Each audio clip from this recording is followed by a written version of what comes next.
Say hey everyone, welcome into another edition of Say Hey Plays. My name is Jose Bouquett. Alongside me on a lovely Sunday morning is my guy, the Spin Docs. Doc, how are you doing over there?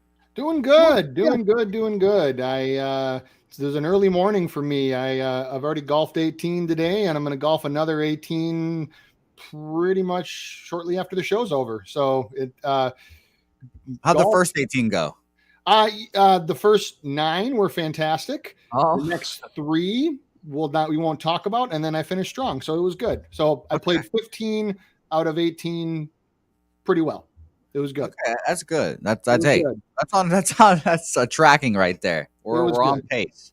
But I but Go since I ahead. don't but since I don't have any show to do this afternoon, then this afternoon's round will be the beer round. So Hmm. I can't promise where my shots after about hole 5 are going to go.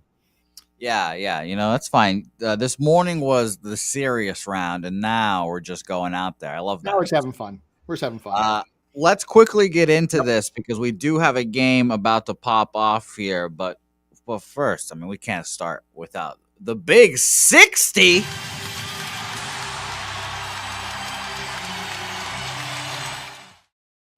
Say hey plays a 60 underway here. Detroit Tigers, New York Yankees here. And I did these line and graphics earlier this morning. The line has dropped. So now it's minus 290 for your New York Yankees here versus the Detroit Tigers. I have taken the Detroit Tigers money line both games. As many people know, I am fading all minus 300 teams this year. It's just, my standard operating for me right now.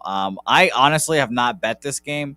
And it's starting right now, so I'm not probably going to get this bet in. So this will be one of the few times I guess I don't fade a minus 300, and that's just me being exhausted for things that we'll talk about here in a second. But first, we'll talk about this game since it's popping off right now. Ultimately, nothing for me here.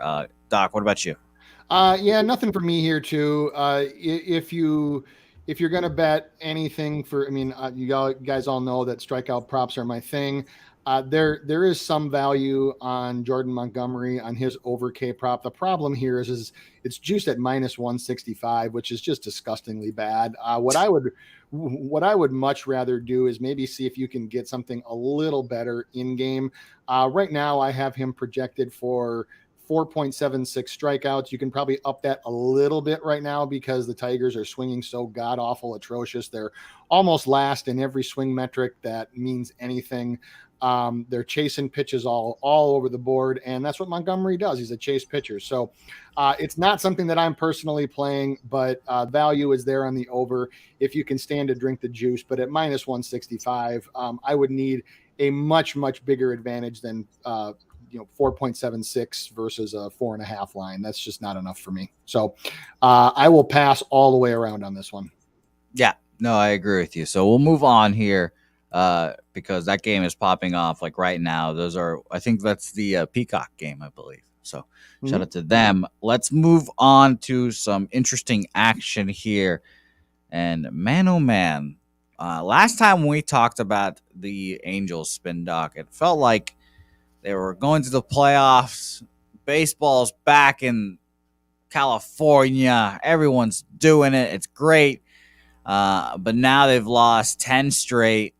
The Red Sox have caught them almost basically in the wild card. I think they're only one game above 500 now.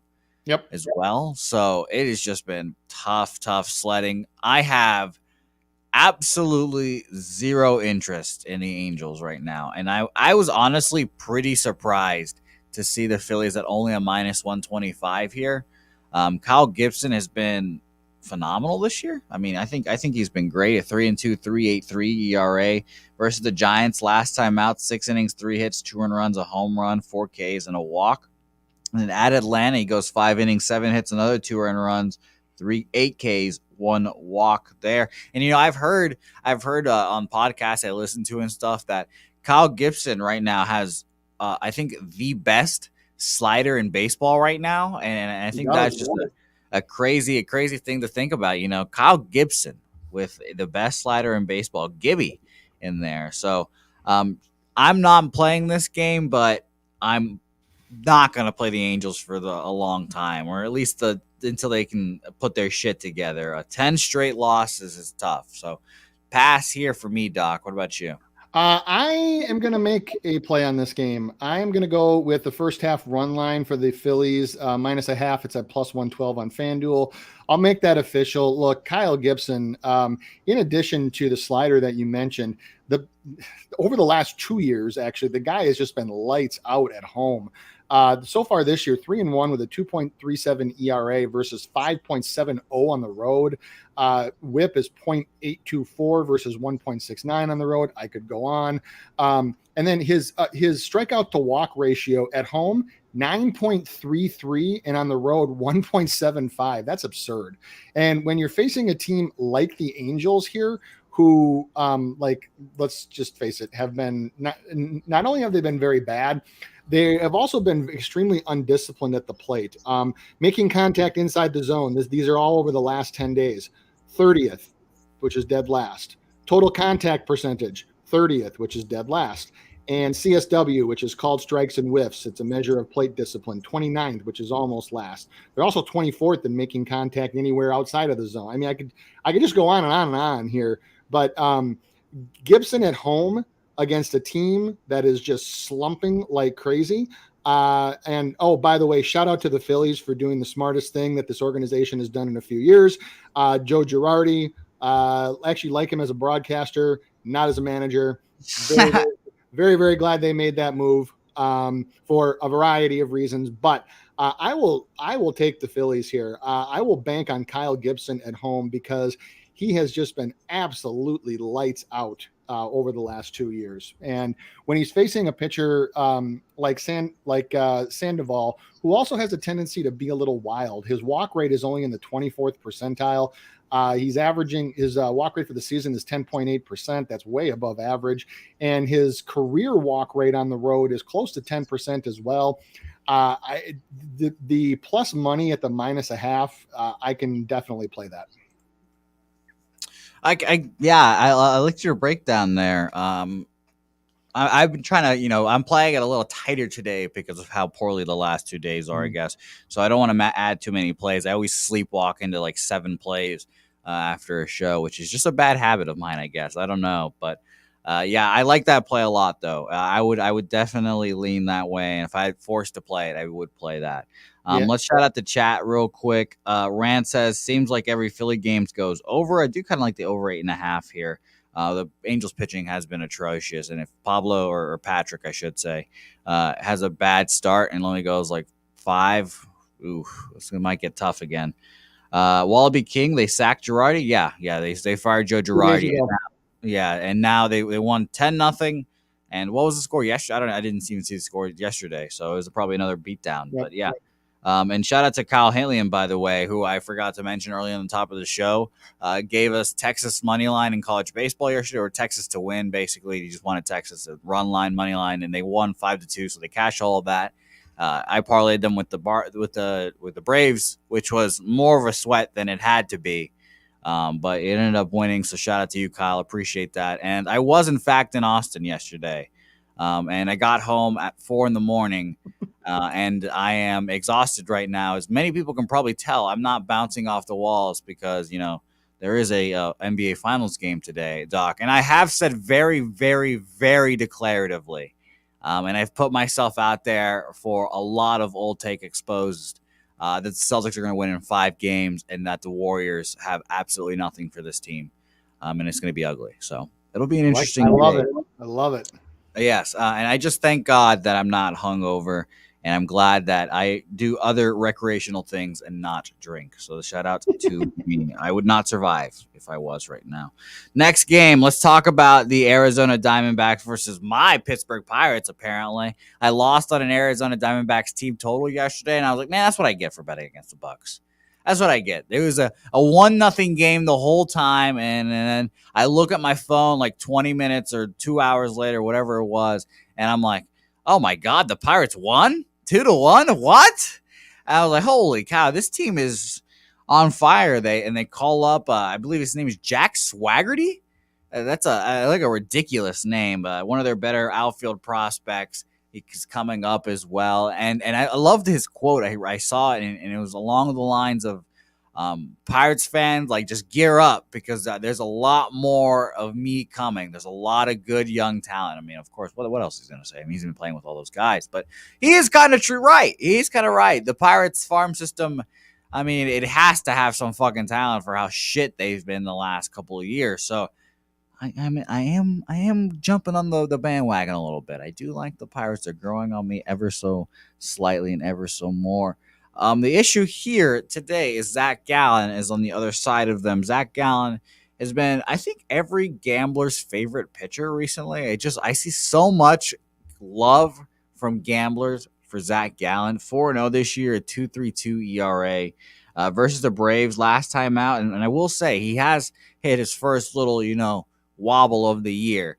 Versus the Braves last time out, 5 2/3, 7 hits, 2 earned runs, a home run there, 6 Ks, 2 walks, and that was a bounce back start coming off of 5 1/3, 7 hits, 6 earned runs, a home run, 4 Ks, 2 walks versus the Royals. And 2 earned runs, you'll say that's a pretty good start, but Zach Gallen was putting up zeros almost on a constant basis. So we'll see how it goes, but he is starting to give up runs. Initially, honestly, after that 2-1 ball game yesterday, I think it is an over 7.5 look for me, but I'm not officially on this game as well. Or not on this game, I should say. I only have 3 plays on the card so far, and I don't know if I'm going to add any, but we'll see. Doc, what about you? Yeah, I'm probably going to pass on this one too. I see some minor value in the first 5 team total under for the Pirates. The reason why I say that is in 8, Gallen has allowed 2 earned runs or less in 8 of his 9 starts this year. The only one that actually scored more was the Royals at home, who pounded him for 6. But he's been just really, really good, mixing a nice mixture of velocity and control. But I don't like it enough to bet it. So I don't even like the first 5 under to begin with, because I am with you that I would lean that the full game goes over here. So there's just way too many contrasting factors. So it's probably one that I'll just stay off of. Shout out to our guy Bruce Hayward in the joint. He wants to join the Kyle Hintley and Big Bets Club, going $1,000 on Reds and Astros TT parlay. Shout out to you, my guy Bruce Hayward. And Kyle, I saw that you posted. You are on, I think, the Astros, I believe. So let us know if I was right. I did not shout you out earlier, but I did see it. Shout out to my guy Ixnizzle joining us. Robert Franklin likes the D-bags first 5 here. I mean, yeah, that makes a whole lot of sense, obviously. This is a little Zach Darby. Shout out to you, Wallaby King, for noticing. Oh, no, there's 5K on the Astros. Sheesh. There we go. That's the kind of bets that we're making in the chat right now. Shout out to you guys. Astros disappointed me, but they will not disappoint you guys today. I like the looks here that we're getting from the chat. I will keep it moving here to an interesting game. I made these graphics earlier this morning, so I didn't know who the starter was for your Baltimore Orioles, but it has been released that it is apparently the Cream Machine, Dean Kramer, versus Zach Plesac. And my memory of Dean Kramer was, this guy sucks. I mean, come on, fade machine. And then I'm like, I look at his numbers for just like 2 seconds, and you're like, whoa, Dean, who are you? Minor league, his last 3 minor league starts, and he's coming off the IL, oblique injury.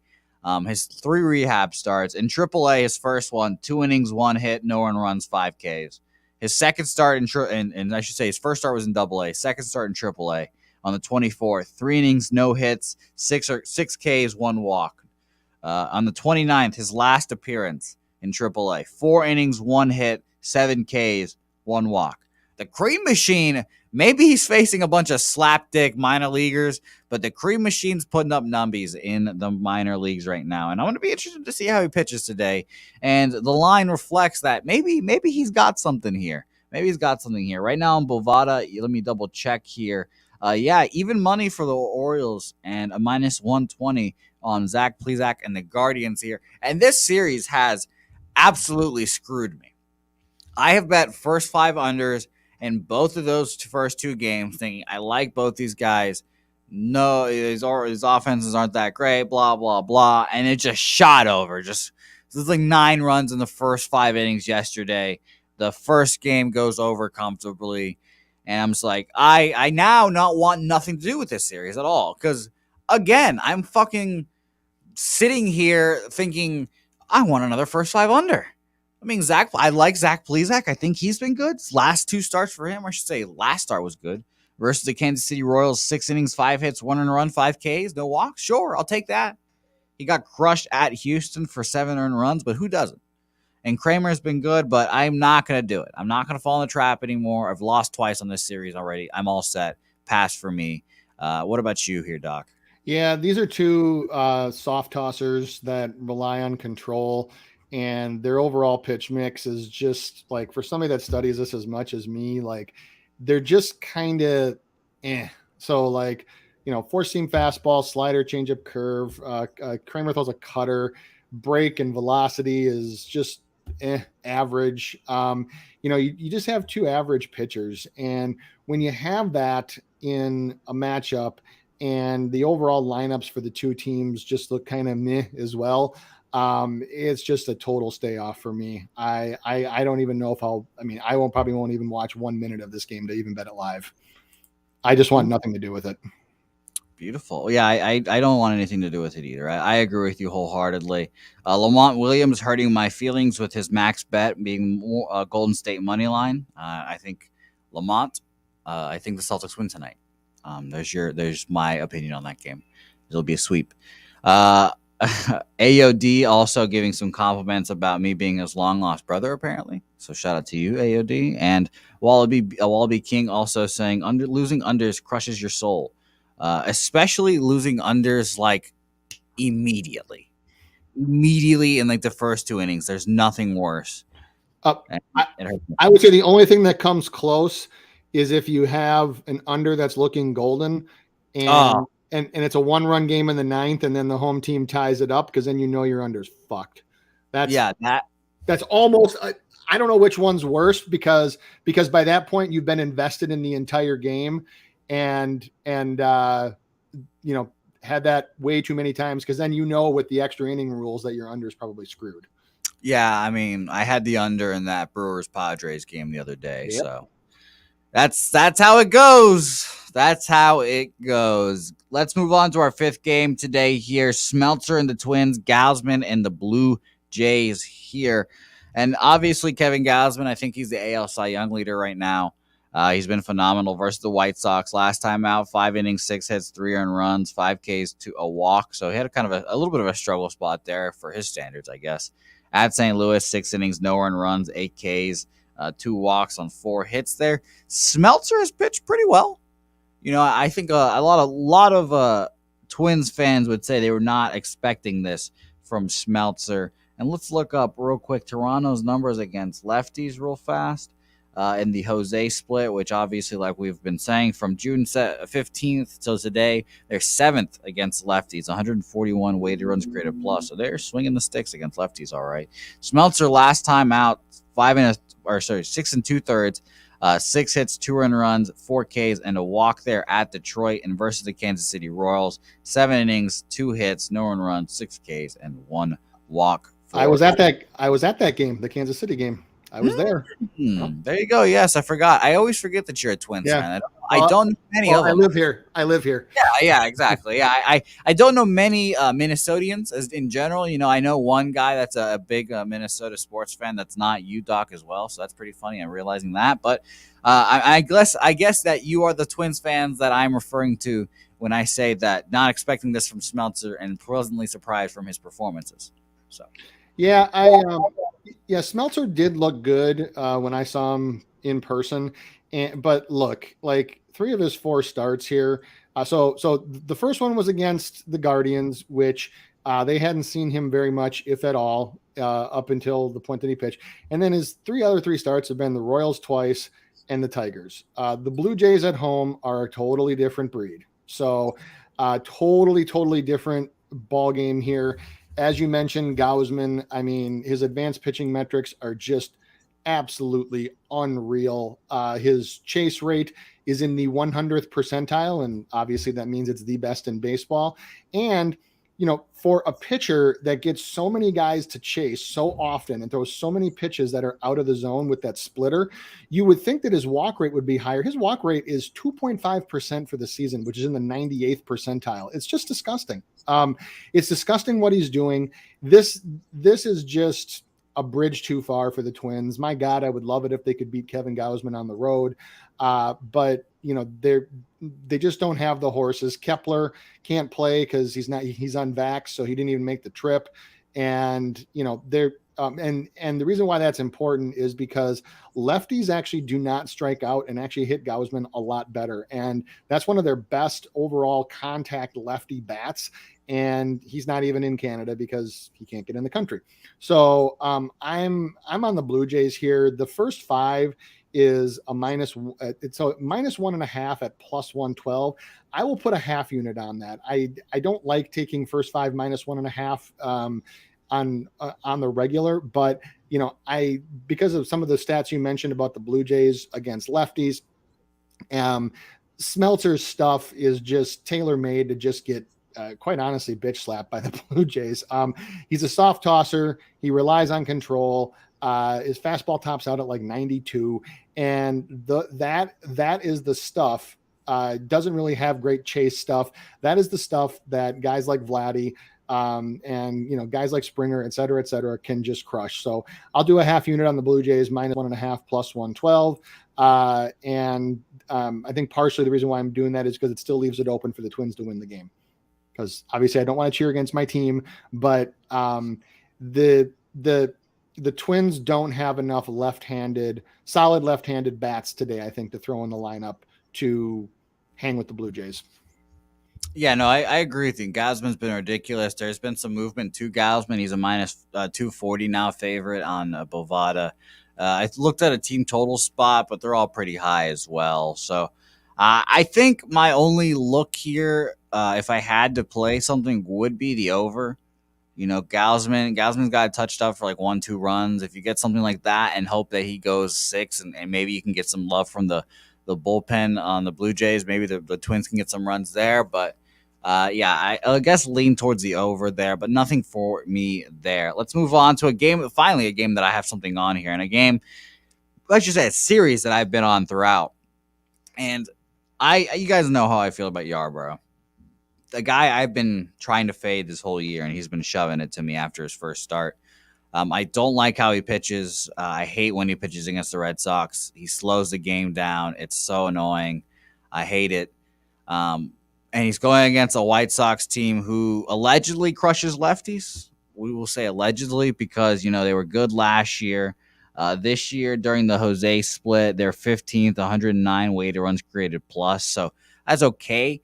But I will use their track record and pedigree to hopefully guide me there and hopefully use that to win that. And I like Lucas Giolito. I think Lucas Giolito is a Cy Young candidate this year.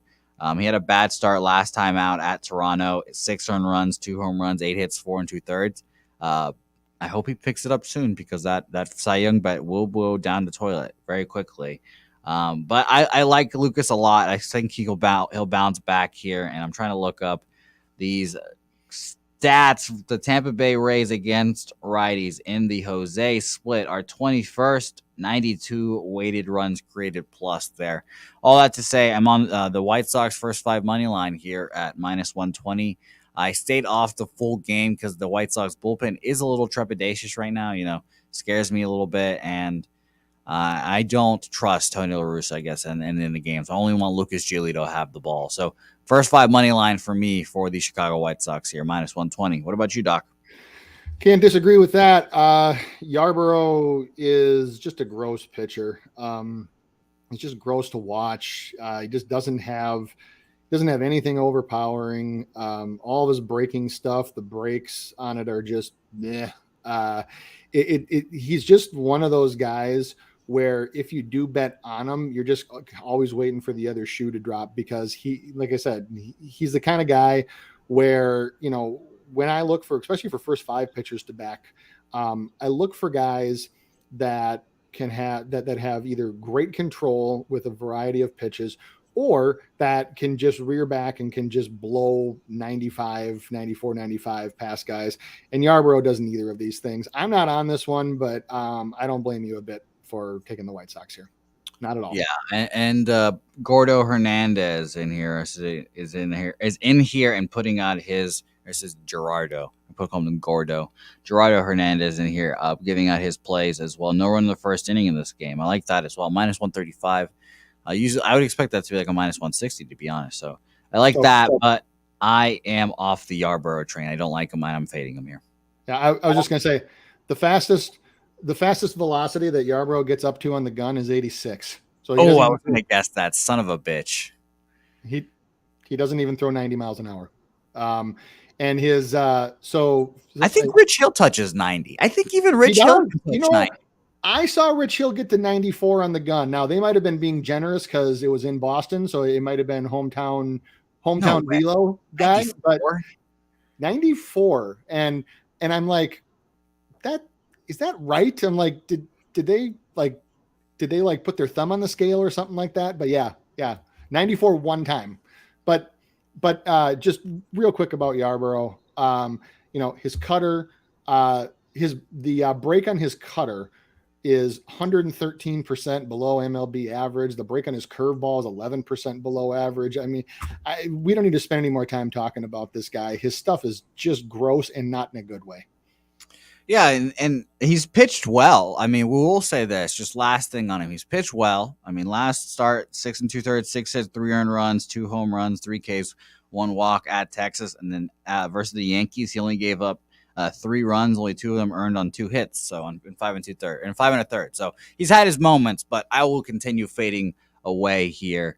Gerardo Hernandez and Rich Hill at 91 is good enough. It's hilarious that Rich Hill can just fucking gas Ryan Yarbrough out of the water. That is just hilarious to think about. Shout out to Ryan Yarbrough, man. All right, next game, we'll talk about Jakob Younis versus Braxton Garrett. And someone will have to double check if that is in fact true that Braxton Garrett is getting the start here today. Because when I read it, I was like, okay, interesting. Did not know that. We'll talk about Braxton. His last start in the minor leagues in AAA, 5 innings, 1 hit, 3 Ks, no run runs, no walk. He has good numbers in the minor leagues this year. He's only given up 1 earned run in AAA since 420, so you know that guy's cool. And he's 2-1 this year with a 3.12 ERA. Oh, wow. And Eliezer got sent down. D. Jenkins is saying that. That's sad. Yeah, I guess he's been getting crushed, so that makes sense. But I kind of like how Braxton's throwing in the minors, just based off his numbers. I kind of like it. Younis on the other side he's been good. What can we say? I said early on in the season, everyone wanted to fade Younis, and I was like, you guys, just beware, because we saw it last year. The Giants taking fucking old. Not old per se, but, pitchers that have been in the league before, kind of undervalued, bring them in, find something, and get him pitching well. So Younis seems like one of those guys. At Philly last time out, 3 hits, 1 earned run, 3 Ks, 2 walks. Was that Philly in their coldest spell? I mean, maybe, but still, that's a good outing there. And the Mets, 6 innings, 3 hits, 2 earned runs, a home run, 4 Ks, 1 walk. So Jakob Younis has been good here. I'm going to pass on this game, but I can definitely understand why the lines are so close here. Yeah, I would say watch out for Braxton Garrett in like 2 years, maybe even 1 year. So his curveball, if you go and you watch like minor league videos, obviously it's against minor leaguers, but I always say when you're watching that, watch the pitch, not what the result is. His curveball is just disgusting. The break on it, it just drops off the table down and in. His fastball is solid from the perspective of he can put it in a variety of different places in the zone. It's not overpowering. He only tops out at about 91, 92-ish on the gun. One of the scouting reports I read to prep for this said 93. That's like the Rich Hill gun right there. Yeah, right. but he has just very, very good command. And when you're looking for a pitcher that can get a lot of rack up strikeouts and can shut guys down, what you want is, or if you don't have an overpowering fastball, you want a guy that can throw all those breaking pitches in for strikes and keep hitters off balance. And that's what Garrett has the potential to be. He's not a complete project by any means. He only can throw, it's really his fastball and his curveball. He does throw a changeup, but it's okay. So, for a guy that's only got 2 pitches right now, you see how that works for a guy like Chris Paddock. And so I'm not ready to anoint him as like a future Cy Young winner yet, but if he can develop a third and more specifically a 4th pitch, he is going to be one hell of a major league starter, because his fastball and his curveball right now are probably top half of the league at this second. How that translates into this game, there's just not enough plus juice right now to take a Miami first 5. I think that you might want to look for a first 5 under here. You might want to look for the Giants first 5 under team total, just because I can see him fooling the shit out of them for about 3.5 to 4 innings. So, Giants have kind of ridden a roller coaster with swing metrics.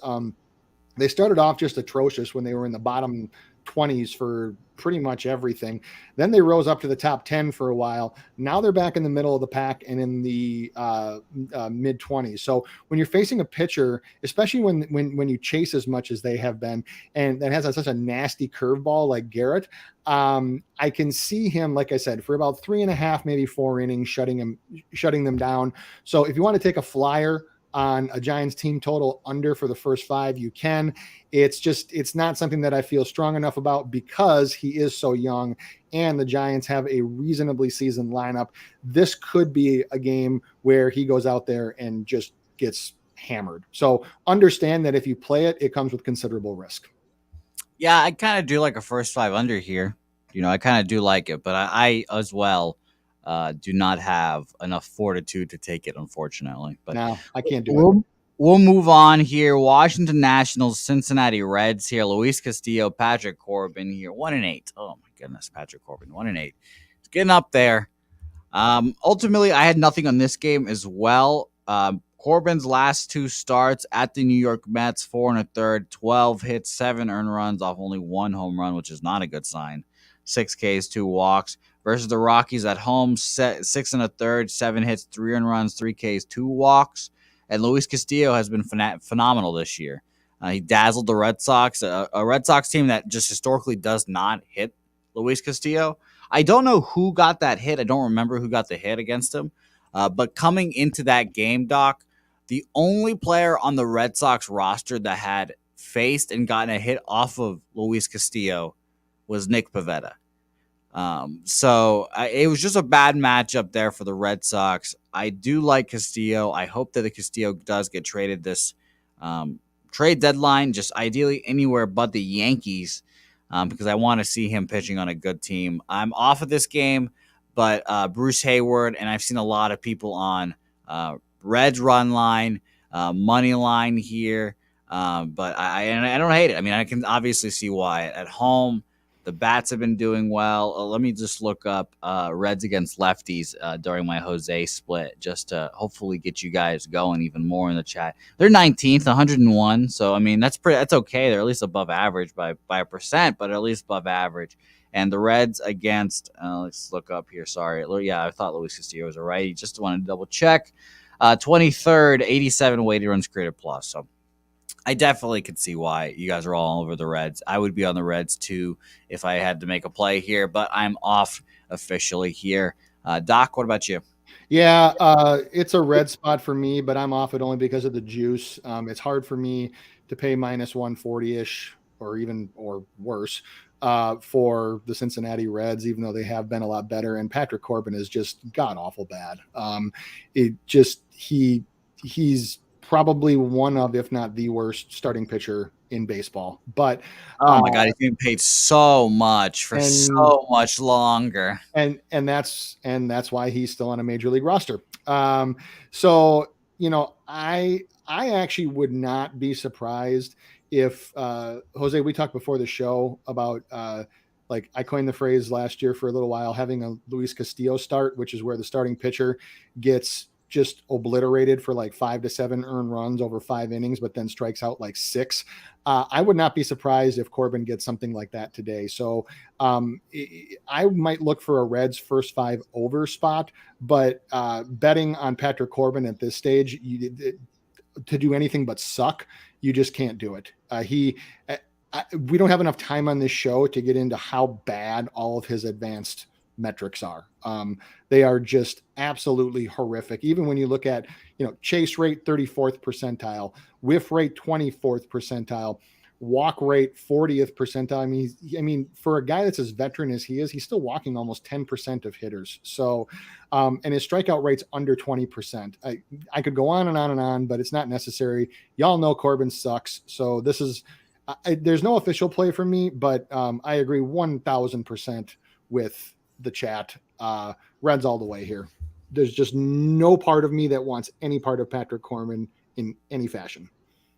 Yeah, I mean, a Reds Astros parlay makes a whole lot of sense to me, and we'll talk about the Astros here in a second. But first, I do want to just look at the Corbin contract real quick, just to laugh a little bit. $23 million this year in base salary. He got and Doc, let me tell you, he's get $24 million next year. In 2024, he gets $35 million. $35 million in 2024. And guess what, Doc? He's an unrestricted free agent 25, but don't worry. The Nationals deferred $10 million to 2025, so he's going to get $10 million when he does not play in 2025. What a life.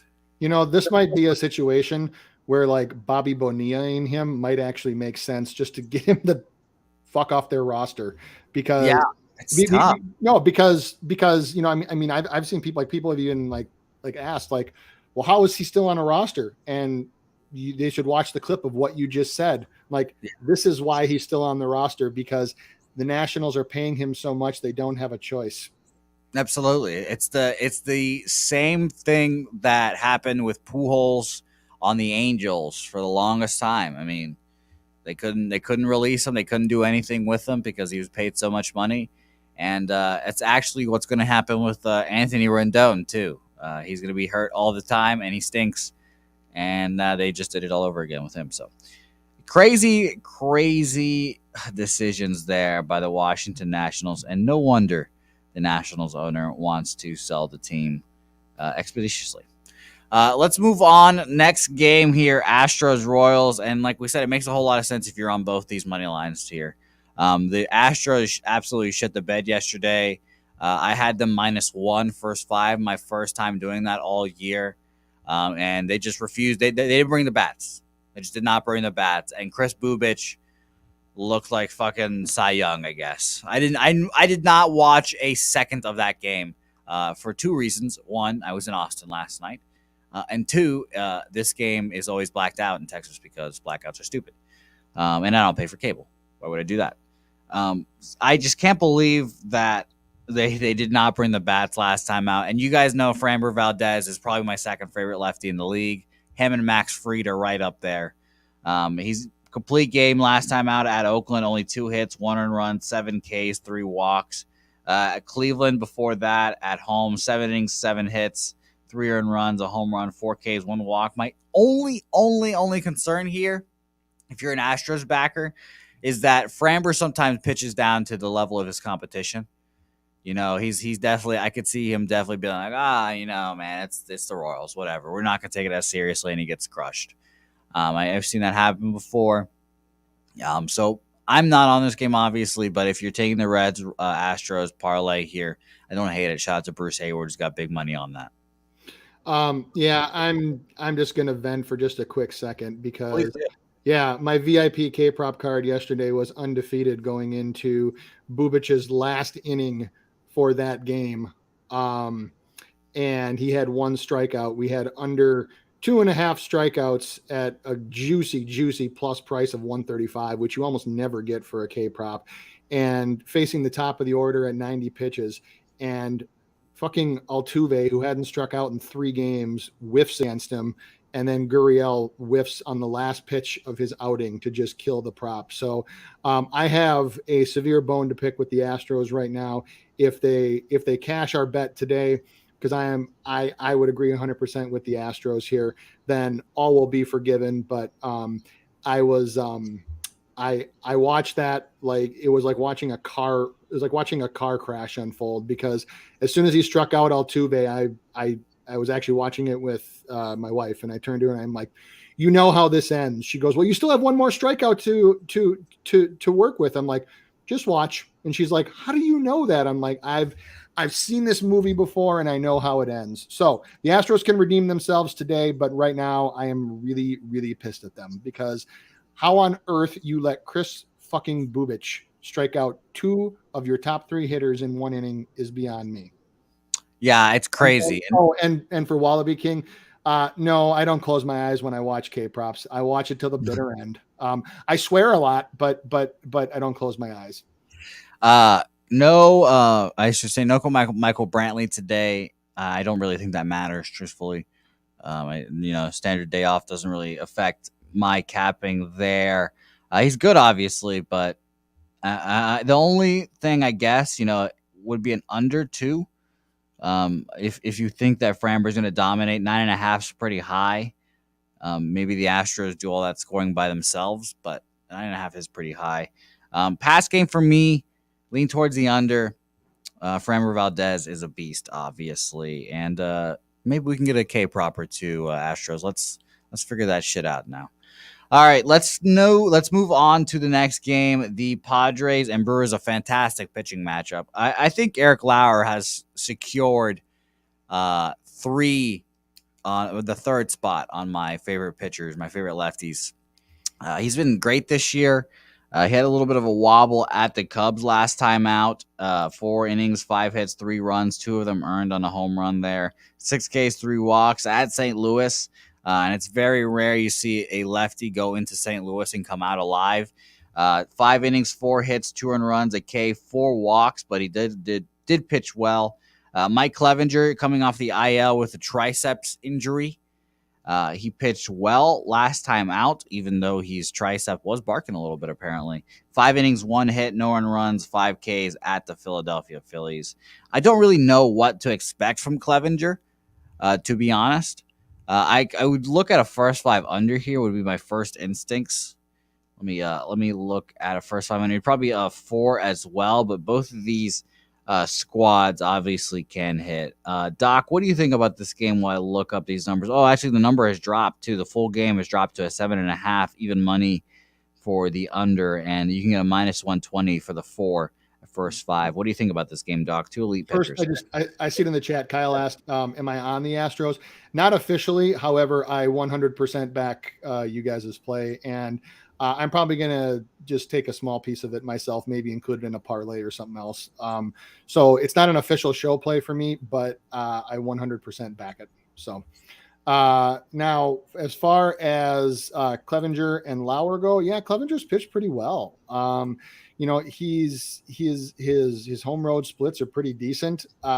He's actually got a really, really nice lifetime road strikeout percentage at 26.4%. And however, Lauer has, man, what a difference changing some things in your release, in your delivery make, because that's what Lauer did in the offseason. And there have been multiple games where he's just been flat out dominant. I mean, up until probably about a couple of weeks ago, because the books are starting to catch on, he was a K-prop darling for me.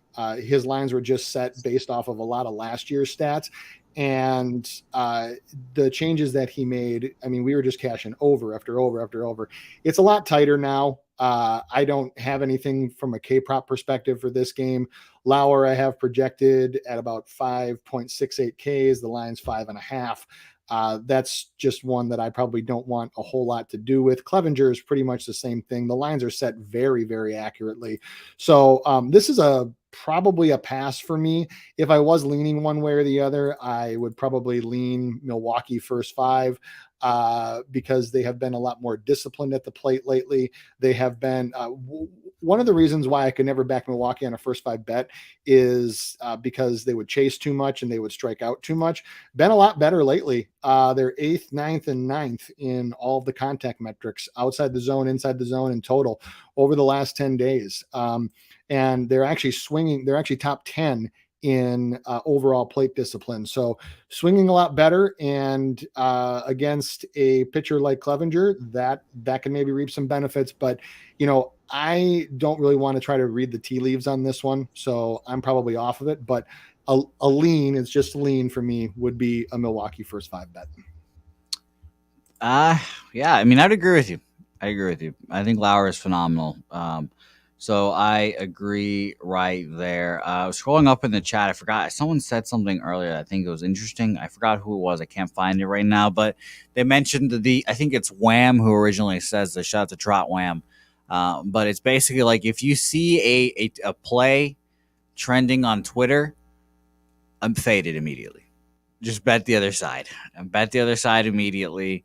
I believe I forgot what play he said he said specifically. And if you are still watching, please let us know because I'm trying to find it and I can't see it. But it was like I saw against the Pirates. It was Dodgers -1.5 when I was on the Pirates money line, and that cashed. So that's something that you guys should definitely keep an eye out on as well. I think it's very interesting stuff there. On that note, another thing that I actually look for is I look for there's several of them, but look for people who tout plays that are sponsored by sports books and work for sports books that are not like professional cappers by any means. What that usually means, the plays that they're giving out are the plays where the book needs action on. And so then you get then obviously the answer is to fade that play. So there's a couple that I've actually, there's actually, one for sure, but there's a couple that I actually just have a half unit per day set aside in my bankroll to just fade their plays because I know it's the side that the book needs. So not going to say names on the air, but it's a strategy that's actually worked very, very profitably for me for the last few years because, there are people real quick, there are people that do work for sports books or that are affiliated with sports books that do give plays independently. There are others where they don't really do anything with a certain sport, like for example baseball, and then all of a sudden are giving out plays. And usually that's the side where if you look at where the money's coming in, that's the side that the book needs money on. So that's an angle that I've actually worked over probably the last season and a half to my advantage. So there's the stuff you need to think about. I didn't know that stuff. I honestly, yeah. I guess I don't pay attention. I try not to look at anyone else's plays because there's always that talking in the back of your head. You're like, if we have the same plays, I don't want to look like I'm tailing people, blah, blah, blah. But yeah, no, I definitely in the morning, that's my whole thing. I shut off all the gambling group chats I'm in, do the capping, make my bets, and then I'll look at them and be like, oh, okay, cool. But yeah, no, I think that's interesting. I have not thought about that stuff, and that is something I look for going forward. I would not go crazy with it because just like anybody who caps, I mean, sometimes that side wins too. But like I said, there's just a few. There's a very small group where I'll just set aside third of a unit, half a unit per play, and then I will just blind fade. I'll blind fade, and it's worked out so far. Hey, it works out. Let's keep doing it if it's working. Let's move on to the next game. But before I do, real quick, Rant's asking, what's the best site for line movements? Vegas Insider sucks now. Jimmy uses God, what the fuck is it called? I already forgot what it's called. I'm such an idiot. I was gonna shout it out here. I had it in my head, and now I don't even fucking remember what it's called. I'll think about it. I'll tell you what Jimmy uses here in a second. Yeah, I use Action Network. Their free stuff is just as bad as Vegas Insider, but if you pay for it, it's not that bad. It actually is pretty decent. So I think with that, I think you get what you pay for. So I didn't pay that much for my Action Network subscription, but that's the one that I've used. I think it actually works a lot better for like NBA, college basketball, stuff like that. And obviously, since I normally do K-props for baseball, there really isn't anything that tracks the betting, the action like fading the public on a strikeout prop. With that, I just trust my own capping. I don't really give a shit who's on what. Yeah, and I agree with you. And saturated at Sports Insights. Thank you for picking me up there. It's Sports Insights. I would believe that. I've seen Jimmy since he was here the other week, whenever Publipalooza it was. I saw his whole thing, and it looks like a pretty cool thing. It's super fucking expensive, and like you said, Doc, you pay what you get for. And if I'm paying, like, I think it's like a $1,200 a month or something like that subscription, and it's pretty crazy. But if it's that expensive, then I'm going to believe those numbers. So at the end of the day, and you could always chop it up with some of your friends and all that good stuff. But no, it's super expensive, and there's a lot of interesting stuff you can do on too. Make models, all that shit. The monthly for Sports Insights is $249. That's if you just pay by month. It's $125 if you pay up front with an annual subscription. So I mean, it's cheaper, but to your point, yes, that's probably one of the most expensive ones out there. However, I would probably agree that it's the best. Yeah. All right, so let's talk about Kirby versus Martin Perez, and I say that Kevin Gausman's in the league for the Cy Young. It's actually Martin Perez. Martin Perez is in the lead for Cy Young, my Venezuelan cousin there. I faded him a lot this year, and I stopped that a couple weeks ago after I realized maybe this guy, maybe he's found something, I guess. I don't know what it was. I don't know what he's doing, Doc. Maybe you can give us a little more insight on that and what he's just doing better to make him so good here. But a minus 130 here is a pretty short price for Cy Perez. I like George Kirby as well. At Baltimore last time out, he goes 6 no-run runs, 8 Ks. I think Kirby's going to be a great pitcher in the league. The Kirby, Logan Gilbert 1-2 tandem is going to be fearsome. And then Robbie Ray is just going to be in the background eating up money, doing his thing. But I like the first 5 under here as well. I'm going to look that up, but I have not moved on that officially here. Doc, what do you have on this game?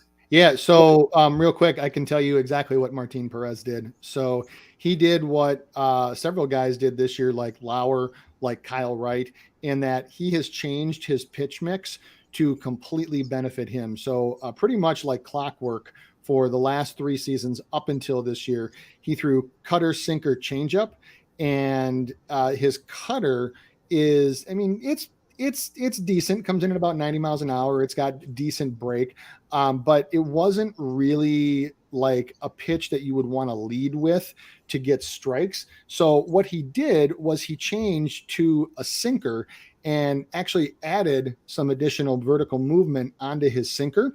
And so now what he's doing is, if you look at his first pitch strike metrics, he, up until he was about 59%. Now he's like 62, which is above MLB average. But what the sinker does is it gets him early strikes so that then he can throw the other pitches later in the count. So you see this with a few guys where if they are more control pitchers, which is kind of what Perez is. I mean, his fastball is, his fastball, he doesn't really throw a fastball, but even his sinker is okay at about 92, 93 miles an hour.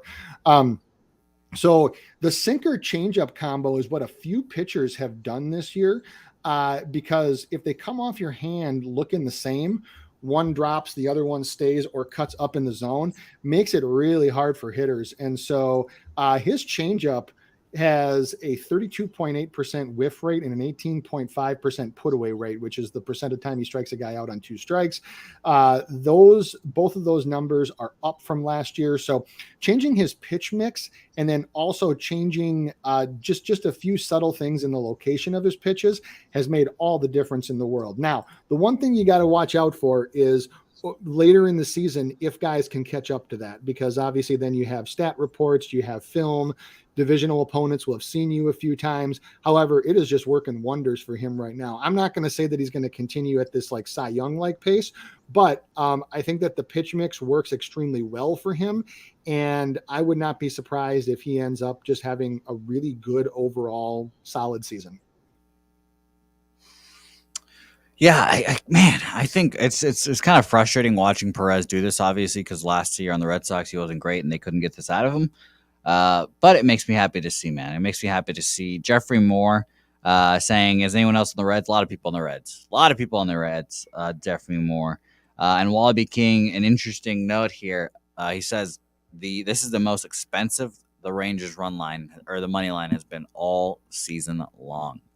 So that might be a sign right there. Shout out to them and shout out to Martin Perez. Nothing for me here. Let's move on to another game I've got zero interest in. Zero interest in. We can keep this talk to 3 minutes. Charlie Morton is someone I've tried to fade. It seems like I'm just not good at timing his fades. I seem like I always lose. And I do like I don't know what to say here. I do like Morton, but I think I would like him a lot better when it gets to October. He's a big game pitcher. It seems like in the regular season, he's not always there all the time. Last time with the Arizona Diamondbacks, 5 innings, 4 hits, 4 earned runs, 5 Ks, 2 walks. Versus the Phillies, 4 1/3, 9 hits, 4 earned runs, 4 Ks, 1 walk there. Feltner on the other side has pitched well, I guess. Last 2 times he's pitched well, but got no interest in him either. Feltner, 7 innings, 4 hits, 1 earned runs, a home run, 6 Ks, 1 walk versus the Miami Marlins. And then at my Buccos, 5 innings, 3 hits, 2 earned runs, 7 Ks, and 2 walks there. Nothing here. Again, the high total Coors Field. Maybe you lean under because those totals have been going lower and lower. Or I should say the games have been playing smaller and smaller totals last 2 days. So I'm off that. I'm off of it, unfortunately, but I'll pass it on to you, dear Doc. Yeah, I am probably going to go here. I'm going to do the first five, and I'm going to go the first five money line here for the Rockies at plus 110. Let me explain real quick. I've talked about it on this show before about why I'm saying this. So Charlie Morton he's fastball, curveball are his primary two pitches. He throws those two almost 80% of the time. And the curveball the curveball and the fastball work interchangeably. Now, I gave this out as a tout prop on Friday with Max Fried. And people are saying, well, 4.5 strikeouts, Max Fried has been hitting this every time. Said, here's a quick physics lesson. When you throw a curveball, okay, you throw it with topspin so the ball falls down and it beats gravity and it breaks sharply. Okay. What happens in the thin air at Coors is that there's not enough air molecules that are pushing alongside of it when you throw to get that sharp break. So what ends up happening is it ends up like a big banana curve. When you throw a curveball as often as Morton does in the thin air at Coors, curveball pitchers go to die here. Now, shout out to Max Fried because he didn't really strike anybody out, but he did pitch 100 pitches on Friday and held them scoreless. Morton has been nowhere near as good as Fried this year. His advanced metrics are they're some of the worst I've seen for the man's career. 30th percentile for chase rate, 19th percentile for whiff rate, and 31st percentile for walk rate. So when you have a pitcher like that that's throwing that type of pitch at Coors Field, again, what you rely on is the air molecules bumping up against the side of the ball when you throw it. What ends up happening is those keep the ball spinning in the same direction, going down towards the earth. There's not as much air molecules. It doesn't happen as quickly, and hitters can jump on it. So I will take the Rockies money line first five here as an official play. I think I'm going to add that with you. I love a good physics lesson. You know that, Doc. I'm a sucker for physics. I always look for pitchers, whether it be a strikeout prop or whether it be just not pitching as well as they normally do in thin air at Coors when they throw a breaking ball with topspin as much as Morton does. What ends up happening is the ball just doesn't break as big. And so instead of having a sharp break on your curve, it ends up with this big banana curve that Rockies hitters who are used to hitting in these environment, that they can jump on a lot quicker. Would you, since we're along this path, you'd also like, I'm sure, Rocky's team total over. I do. Like Sean Collins is saying, you I can do. get a team total over of 5 at plus 105, 4.5 at minus 125. Yeah, I mean, I just took Rocky's first 5 money line. I got a plus 115. Rare time Bovada giving you a better line there, but I like it. I'm on there with you. I mean, like I said, I've been trying to fade Charlie Morton this whole year, and it makes a whole lot of sense. And in the thin air up there. Pitchers are spin rates and all that stuff. I get it. It makes a whole lot of sense to me, Doc. And if anybody wants to understand that further, if you're like a science nerd like me, look up Magnus Force and Magnus Effect, MAG&US. But we can move on. I don't have to go into detail about it now. Doc, if I didn't stay out till 4 a.m. yesterday, I would be all good. It. It's all good. All about it. I'm gonna be honest with you. See, there's honesty. I'm just plain tired, and of course, I want to talk about my Boston Red Sox. I mean, duh, because I'm on the Red Sox money line this game. Why are they? What is this? Minus 105? Okay, so let's talk about Rich Hill. I'm in a couple of Grambling group chats, like I said, and it took 3 pitches for every Red Sox fan, all the Red Sox beat writers, everyone to tweet out, Rich Hill doesn't have it today. I think it was 2 inside pitches and then hits the guy in his last start. And we were all like, okay, well, he's fucked. He doesn't, the release point, the fastball, it's not there. And it reflected very quickly. He has a bad outing there, 4 innings, 7 hits, 6 earned runs, 2 home runs versus the Baltimore Orioles. But here's the thing. Rich Hill was kind of like, they needed him to get innings in that game. They really needed, and he couldn't do it, but they really needed him to go, and he did not have his piggyback partner of Tanner Houck behind him that game, and he needed to go deep for the bullpen, and he couldn't do it. Today, Tanner Houck is going to be piggyback him. I'm fairly certain here. I'm going to double check this, actually. I meant to do this before, but I need to see when Tanner Houck last pitched, because yesterday he warmed up a couple times during the game, because it seemed like they were going to go in, and it seems like Alex Cora is going to make him a closer. Actually, he pitched yesterday. There we go. I was wrong. So I thought I saw him warm up, but I didn't see him actually pitch. So, yeah, he went an inning, 2 hits, 2 Ks. So, yeah, I guess Alex Cora is going to use him as a closer. So I was wrong about that. So never mind then. I am still on Red Sox money line because I thought they were going to piggyback him. But I expect Rich Hill to just have a better start, because I think it was, at the end of the day, it's just like 3 pitches and he doesn't have it immediately. Everyone saw that, and it was just one of those things where, he's a 40-year-old man. If he doesn't have the fastball working, doesn't have his release point and mechanics on point, then the curveball isn't going to break, or isn't going to look as good, isn't going to play as good in the zone. So I'm on Red Sox money line minus 105. And I believe that they can get to Frankie Montas here. The Red Sox, you guys will hear me say this often now since the offense is going, but the Red Sox often, though. I mean, it's been so good recently. So I am on the Red Sox here. I like a money guy in full game, and we will see here. Actually, and by the way, shout out to Nasty Nate real quick. Nasty Nate, yesterday, I believe it was, he gave us a Boston parlay, basically, is Red Sox Celtics. I forgot if it was yesterday's game or today's game, but I would not hate another Boston parlay here. You're gonna get 2 good prices on both teams here, so that might be my bias showing, but we'll see here. Doc, what do you got here? Nothing for me officially in this game, other than just for any of you, Jose, I know you did. For any of you that took Oakland's team total or season win total under to start the season, that's right. We I got it at under 69.5, and they are on pace to win 57 games right now. And they're Frankie Montas right now is not really pitching for the A's. He's pitching to audition for his next team because he will be dealt before the trade deadline, as will several other people. I've talked about this before. Oakland is the real life version of the Cleveland Indians from Major League. They are actively trying to be bad, so it's not going to cause as many waves when they move to Vegas.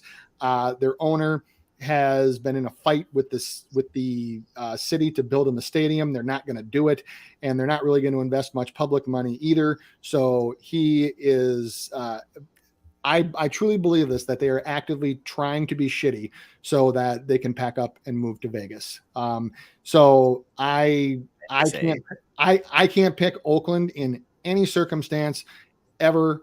I hope that Boston just beats the shit out of them today, because every loss means one less win for them and one less chance for them to get to that season win total, which I'll just say this.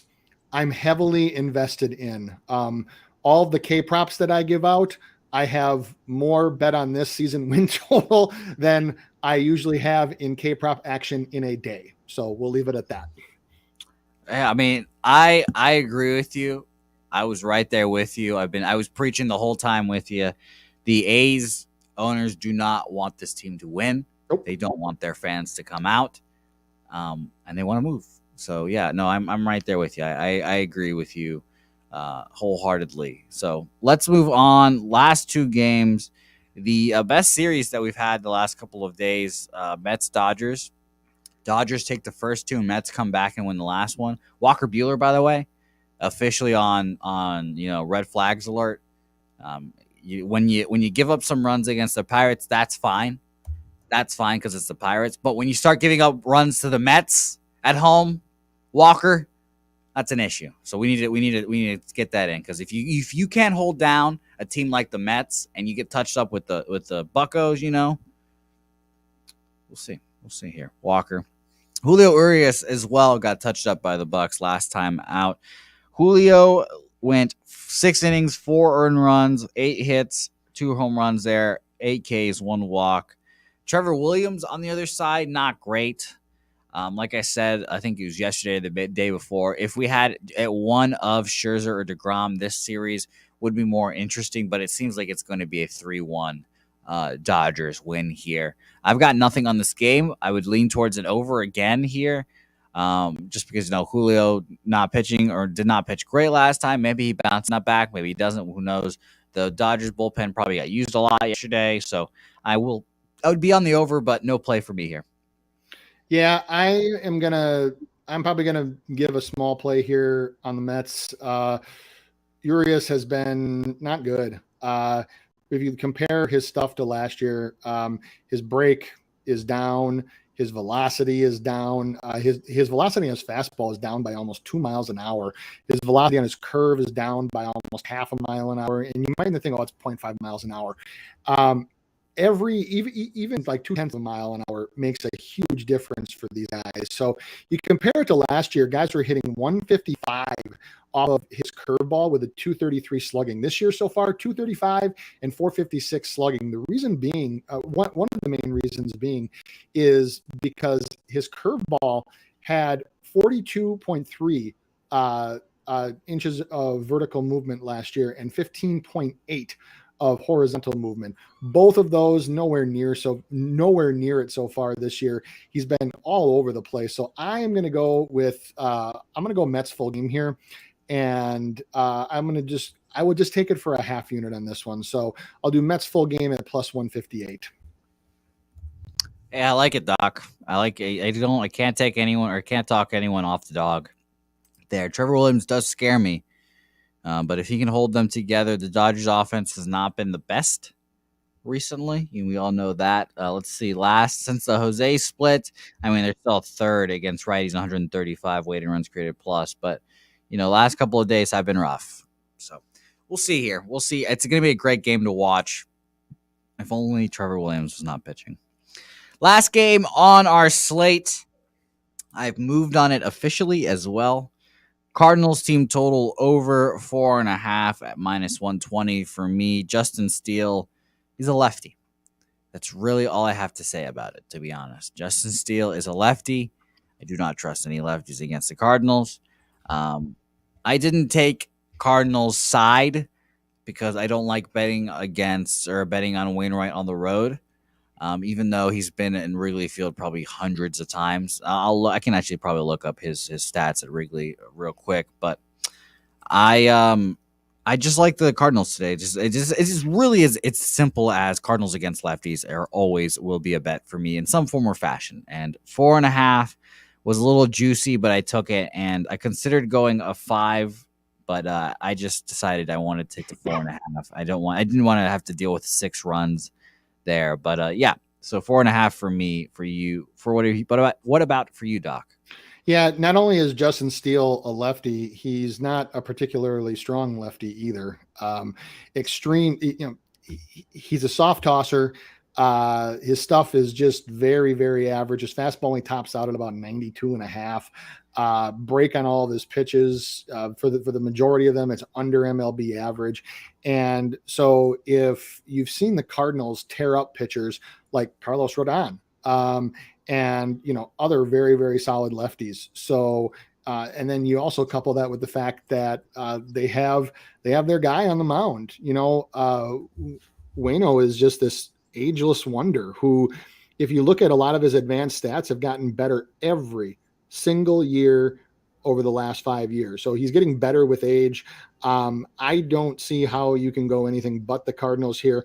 This is one where for the full game, I'm going to pay the juice and I'm going to go Cardinals full game money line. I've given out all plus money plays so far. So my thought is that I can hit a few of those and that can pay for any juice that I might have to pay on this one. So Cardinals full game -135. Yeah, I don't hate that at all, man. I really don't. I normally don't like paying anything more, as you've seen by the fact that every play I've given out so far is at plus odds. I don't like paying anything more than like -115 to -120 on money lines for baseball. However, this is one where I think that the juice is worth the squeeze. And just to make you feel even better about that, I will mention career at Wrigley Field, Mr.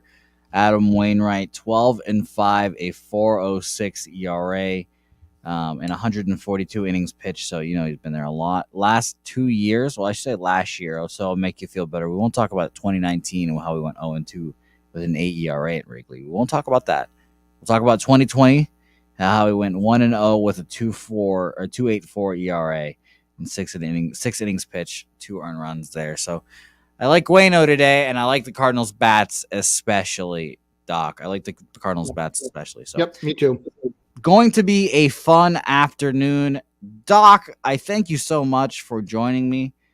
I am a half a man right now. I'm hungry. I'm dehydrated. And I want to go home and sleep. So this is going to be a fun afternoon for me, and I'm excited about it. And let's talk about it. But first, we'll hit up our sponsors at Dr. Squatch. The Galaxy Bundle is still available. Go to the link in our description right now. Hit up our guys at Dr. Squatch. It is natural soaps. They make you smell great. They look very cool. Like I said, I'm a big fan of the Galaxy Bundle. Hopefully, when I get home today, I'm going to check and look and see, and hopefully we'll have a new lovely Galaxy Bundle waiting for me at home. Check them out today. Use the link in our description to let them know that we sent you guys. They help and support the pub, so please support them. That is Dr. Squatch today. Go use some natural soap for men. All right. So let us talk about these official plays here. Oh, man, I am getting old. Although you're getting old. Yeah, I'm getting old. All right, I'm getting rickety. I feel all my bones are creaking and such. Hey. I just wanted to. By the way, I forgot to mention this throughout the show. I have not mentioned weather at all throughout the day. The two parks that weather I think will be a factor here: Dodger Stadium. 10-mile-per-hour wind blowing out to right. It's 46% humidity, and according to Ballpark Pal, a 23% more likely chance for home runs than average. So take a note of that. Kaufman is -15% for home runs. Camden Yards minus 14%. Those fuckers make me want to take the under, but I'm not going to do that. Wrigley Field, since we were just mentioning that, 10 miles an hour wind in, 91% humidity. Ballpark Pal saying minus 11% chance for home runs there. So just be aware of that. That was a little bit of a concern for me when I looked at it earlier today. But again, Cardinals against lefties, automatic fade, or I guess back. But yeah, Doc, I'll let you start the plays while I try to collect myself and figure my shit out. What are you on today officially? Yep, officially. So officially, I am on the Phillies first 5 money line. Phillies first 5 run line minus a half at plus 112. I am on the Blue Jays first 5 run line minus 1.5, also at plus 112. I'm on the Rockies first 5 money line at plus 115. I'm on the Mets full game money line. That's only a half unit at plus 158. And I'm on the Cardinals full game money line at minus 135. So Phillies, Blue Jays, Rockies, Mets, Cards. Beautiful, Doc. Thank you very much for all those picks. As always, I like that Cardinals play. I honestly, I think I'm starting to like the Cardinals money line a little more than Cardinals team total over 4.5, because this could easily be like a 3-1 ball game, and I lose the team total because of the conditions and all that stuff. But we ride anyways. I've got 4 plays today on a Sunday. And by the way, I didn't have my record up the whole show because I just didn't have time to update it and everything. According to my hand math, at around 2-3 in the morning last night, I'm 188 and 181 now, up 12.63 units after a 2-4 day, almost down 2 units. So we're going to have a bounce back here. We need to have a bounce back. This happens. Very streaky capper, but we will see. And yes, Kyle Henley and Doc is on the full game Cards. Yes, I am. There. Correct. But for me, I'm on Boston full game money line minus 105. Cardinals team total over 4.5 at minus 120. White Sox first 5 money line at minus 120 as well. And it also added during the show the Coors Boys, the Rockies, and I think they're wearing their green uniforms today again, which I kind of like. I'll be honest. I like their uniforms. I like them. First 5 money line at plus 115. I like the card today, Doc. The only play I'm a little trepidatious about is the Red Sox, because I did think that Tanner Houck was going to be big piggybacking today. I did not see him close the game, but it'll be interesting for sure, and perfect timing too, because my laptop just told me that it is low on battery. So that means it is time to head out. Doc, before we do, please, where can the people find you? And let us know about the foundation. Obviously, we talk about it every time that we're on the show. Yep. And how people can help and all that good stuff. Yeah. So at Spin Doc Sports, as you see on my name, that's where you can find me on Twitter. And my public play, which I call my tout K prop, I give one free tout prop per day. It's over the last 2.5 weeks. It's on a 15-3 run, up almost 12 units. So that one's going to be coming out probably in the next hour or two, somewhere in that area here. I've got it narrowed down to just a few candidates. So, but at Spin Doc Sports, you can find me there. And then, yeah, thank you for the foundation. So, it's interesting timing that Friday or a couple days ago was ALS day. It was the whole like beat ALS for Lou campaign across MLB. So my mom passed away of ALS in 2019. And so shortly thereafter, our family started a foundation called the Michelle Gargaro Foundation that was designed to raise money to donate to families for caretakers for families that are stricken with ALS, because it's a 24/7 job, because people seriously lose the ability to really function. The best way I can describe it is that your mind is still there, but you're almost locked and trapped in your own body, because you can't move your arms, you can't walk, you can't feed yourself.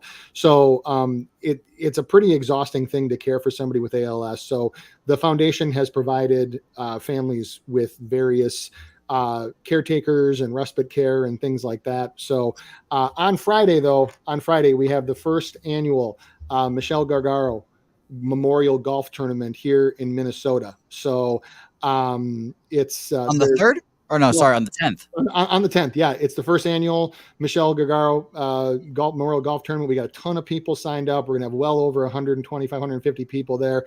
We're going to have golf. We're going to do drinks. We're going to do dinner. We're going to do a whole program and really just try to raise money to help families that are in need with this horrible, horrible condition. So yeah, the Michelle Gargaro Foundation and Jose, I can't put a link in the chat. I don't know if somebody can. You send it over to me via text or whatever. Yeah. I'll send it over to you. In there, right? In there. So yeah. But yeah, just like MLB was doing with trying to raise money because obviously ALS is also called Lou Gehrig's disease. We are doing the same thing because have a very personal connection. So. Yes, of course. And by the way, I will say this, Doc. We talked last time.